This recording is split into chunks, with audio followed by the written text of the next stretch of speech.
ایک آدمی بابا فرید الدین گنج شکر رحمۃ اللہ تعالیٰ علیہ کی بارگاہ میں حاضر ہوا اور آپ سے عرض کرنے لگا کہ اے بابا مجھے بہت زیادہ بخار ہے جو کہ کبھی بھی کم نہیں ہو رہا ہے، اور اس کا میں نے بہت سارا علاج کروا لیا ہے لیکن یہ بخار اترتا ہی نہیں ہے، یعنی کم ہونے کا نام ہی نہیں لیتا ہے۔ بابا فرید نے قرآن پاک کی آیات پڑھی، یعنی سورت پڑھی، اور وہ سورت کون سی تھی؟ قل هو اللہ احد اللہ الصمد لم یلد ولم یولد ولم یکن لہ کفوا احد۔ یہ سورت اور سورہ فلق اور سورہ ناس، آپ نے 3 سورتیں پڑھی اور اس کے اوپر دم کیا، یعنی پھونک مارا۔ جیسے ہی پھونک مارا وہ بندہ کہتا ہے کہ میرا بخار فوراً ہی اتر گیا۔ اب فوراً ہی اتر گیا تو یہ جو شخص تھا یہ بھی باہر چلا گیا، اور اس کو تو پتا تھا کہ بابا نے کون کون سی صورتیں پڑھی ہیں، یعنی بابا فرید نے کون سی صورتیں پڑھی ہے۔ سورہ اخلاص، سورہ فلق، سورہ ناس پڑھ کر دم کیا اور میں فوراً ہی ٹھیک ہو گیا۔ یہ بندہ بھی وہاں سے اٹھا اور بستی میں چلا گیا، یعنی گاؤں کے اندر گیا، اور جو انسان بیمار تھا، جو پریشان تھا، اس کے اوپر پڑھ پڑھ کے دم کرنے لگا، پھونکنے لگا، لیکن وہی ہوا جو ہونا تھا، یعنی کہ کسی پر بھی اثر نہیں کیا اور کوئی بھی بندہ ٹھیک نہیں ہوا۔ وہ بندہ واپس بابا فرید الدین گنج شکر رحمۃ اللہ تعالیٰ علیہ کی بارگاہ میں حاضر ہوا اور عرض کیا کہ اے بابا تم نے جب مجھ پر 3 مرتبہ یعنی سورہ فلق، سورہ اخلاص اور سورہ ناس پڑھ کر دم کیا تو میں فوراً ہی ٹھیک ہو گیا، لیکن اب میں اس کو جا کر کے پوری بستی پر ٹرائی کر رہا ہوں، پڑھ رہا ہوں، پھونک رہا ہوں، لیکن یہ اثر نہیں کرتا۔ یہ کیوں اور کیا وجہ ہے؟ بابا فرید نے جواب دیا کہ بھلے ہی قرآن پاک کی صورتیں ایک ہے، یعنی کہ وہ بندے نے پوچھا بھی کہ تم جو سورہ اخلاص، سورہ فلق، سورہ ناس پڑھ رہے تھے وہ وہی ہے نا جو قرآن میں لکھی ہے، یعنی وہی ہے نا، یعنی سیم ہی تو ہے نا کہ الگ الگ پڑھ رہے تھے؟ تو بابا فرید نے کہا کہ جو میں پڑھ رہا تھا وہ تو سیم ہے، یعنی قرآن پاک کی جو صورتیں ہیں وہ ایک ہی ہے،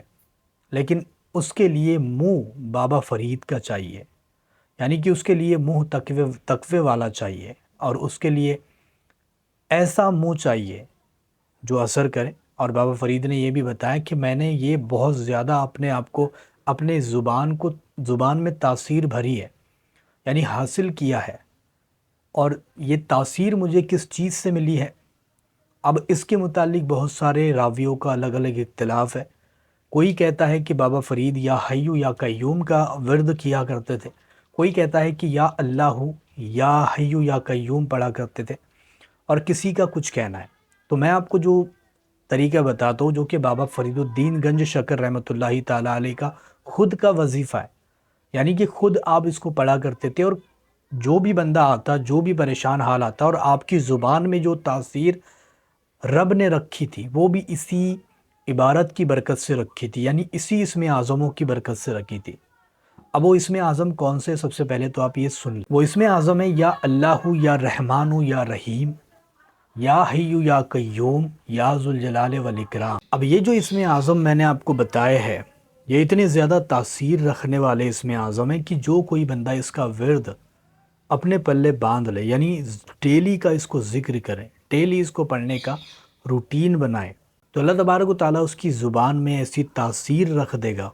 کہ وہ اپنی زبان سے جو بھی الفاظ نکالے گا وہ سچ ہو جائے گا، یعنی جو بھی وہ اپنی زبان سے بولے گا اللہ تعالیٰ اس بات کو پورا کر دے گا۔ اگر اللہ تعالیٰ سے کسی بھی کام کے لیے اس کو پڑھ کر کے دعا کی جائے تو اللہ تعالیٰ اس کی دعا رد نہیں کرتا، یا پھر اگر کوئی بندہ ایسا کوئی بندہ ہے جو یہ چاہتا ہو کہ میرے ہر کام صحیح ہو جائے تو اس کا ورد کر لے۔ اب میں بتاؤں گا بھی آپ کو کہ کتنی مرتبہ آپ کو ورد کرنا ہے اور کس کام کے لیے کس طریقے سے آپ پڑھ سکتے ہیں۔ بہت سارے لوگوں کا یہ سوال تھا کہ روح کی طاقت کیسے بڑھتی ہے، روحانی طاقت کیسے بڑھتی ہے، اور اللہ تعالیٰ کس طریقے سے قلب کو منور کرتا ہے، کس طریقے سے اللہ تعالیٰ کا قرب حاصل کیا جا سکتا ہے۔ تو یہ وہی اسم اعظم ہے جس کو پڑھ کر اللہ تعالیٰ کا قرب حاصل کیا جا سکتا ہے، جس کو پڑھ کر اللہ تعالیٰ کی تجلیات کے جلوے دیکھے جا سکتے ہیں، جس کو پڑھ کر روحانی طاقتوں کو حاصل کیا جا سکتا ہے۔ اس اسم اعظم کے اندر وہ طاقتیں موجود ہیں کہ جو کوئی بندہ اس کو 33 مرتبہ ہی پڑھ لے، یعنی کسی مصیبت کے وقت، کسی پریشانی کے وقت، کسی ایسی مصیبت میں پھنسنے کے وقت اگر 33 مرتبہ ہی پڑھ لے اور اللہ تعالیٰ سے دعا کرے، جو میں نے آپ کو بتایا ہے پورے اسی طریقے سے پڑھنا ہے، سیم لائن سے، ٹھیک ہے؟ وہ اسم اعظم اگر کوئی بندہ ڈیلی یا پھر جب بھی مصیبت میں پھنس جائے اس وقت میں 33 مرتبہ پڑھے، اللہ تعالیٰ اس کو ہر مصیبت سے نکال دے گا، ہر پریشانی سے نکال دے گا۔ دوسری بات، اگر کوئی ایسا شخص ہے جو یہ چاہتا ہو کہ اس کے ہر جگہ پر کام بن جائے اور روزی میں برکتیں آ جائے، تو ایسے وقت میں بھی اس کو یہ چاہیے کہ اس کو ضرور پڑھے۔ انشاءاللہ تعالیٰ روزی بھی اچھی خاصی بڑھے گی، چلے گی، کاروبار اچھا چلے گا، اور ہر جگہ پر ترقی ہوگی اور ہر جگہ پر کام بنیں گے۔ اس کے بعد میں اگر کوئی ایسا بندہ ہے جو یہ چاہتا ہو کہ روحانیت کے پردے میرے سینے پر کھل جائے، روحانی طاقتیں مجھے دیکھنے کو ملے، اور روحانی جو مخلوقات ہے وہ میرے سامنے حاضر ہو جائے، یا پھر روحانیت کے جلوے میں اپنی آنکھوں سے دیکھوں، تو ایسے وقت میں اس بندے کو چاہیے کہ اس اسم اعظم کا ورد ضرور کرے۔ جیسے ہی اس اسم اعظم کو پڑھے گا، اللہ تبارک و تعالیٰ اس کے سینے پر راز کھول دے گا، اور ایسے راز جو اس نے نہ کبھی سوچے ہوگے اور نہ ہی سپنے میں دیکھے ہوگے، اس کے ذریعے سے وہ طاقتیں حاصل کی جا سکتی ہے۔ اور یہ بابا فرید کا جو ہے تو عمل ہے، بہت زیادہ جلالی ہے، اس کو پڑھنا ایک اپنے آپ میں ایک کرشمہ ہے۔ اس کو جو بندہ پڑھتا ہے اس کی ہر جگہ پر مطلب کامیابی اس کو دیکھنے کو ملتی ہے، اتنے زیادہ طاقتور ہے۔ اور اس کو اللہ کے ولیوں نے پڑھا ہے بہت سارے، تو یہ بے شک اثر کرتا ہے، لیکن اس کے لیے آپ کو بہت سارا تقویٰ، بہت ساری پرہیزگاری رکھنی پڑے گی، تب جا کر آپ اس کو پڑھ سکتے ہو۔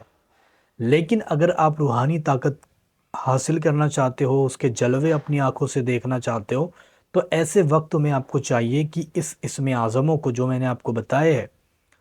اس کو ڈیلی کم سے کم 1001 مرتبہ پڑھے، اور زیادہ سے زیادہ لا تعداد مرتبہ پڑھے، یعنی بنا گنتی کے پڑھے۔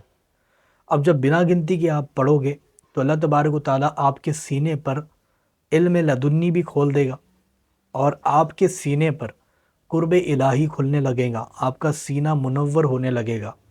اور اس کو ہی پڑھ کر کے آپ ہر چیز کو حاصل کر سکتے ہو۔ اسی کو پڑھ کر کے آپ جہاں پر بھی جاؤ گے آپ کی عزت اور آپ کی واہواہی ہوگی۔ بلکہ ان سارے ناموں کو ملا کر کے ایک نقش بھی تیار کیا جاتا ہے، وہ نقش بھی آپ اپنے پاس رکھ لو تو اس سے بھی بہت سارے فائدے آپ کو ہو جاتے ہیں۔ تو یہ جو میں نے اسم اعظم آپ کو بتائی ہے، یہ بابا فرید کے خود کے مطلب اسم اعظم ہے، یعنی خود آپ پڑھا کرتے تھے، اور اسی اسم اعظموں کے ذریعے وہ اس مرتبے پر فائز ہوئے تھے، پہنچے تھے۔ تو آپ بھی اس کو پڑھ کر اپنی پریشانی کو ہمیشہ کے لیے دور کر سکتے ہو، اور اللہ تعالیٰ کا قرب حاصل کر سکتے ہو۔ ویڈیو پسند آئیے، لائک، شیئر اور سبسکرائب ضرور کر کے جائے۔